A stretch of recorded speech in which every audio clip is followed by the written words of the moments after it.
আসসালামু আলাইকুম।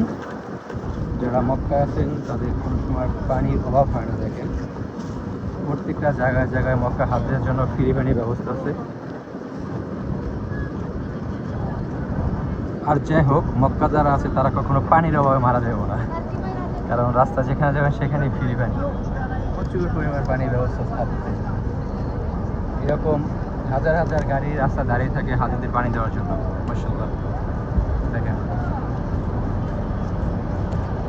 হলো কোলক টাওয়ার নিচে জিয়াদ রোড।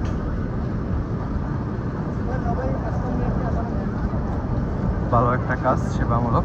হাজিদেরকে ফ্রি পানি দেওয়া হয়, শুধু পানি না, অনেক খাবার দেওয়া হয়। ওই যেখানে খাবার দিতেছে, হাজিরা লাইন ধরে নিতেছে। মাশাআল্লাহ, অনেক সুন্দর কাজ। এই যেখানে পানি দিতেছে, যে যার মতো ইচ্ছে মতো পানি নিতেছে। মাশাআল্লাহ।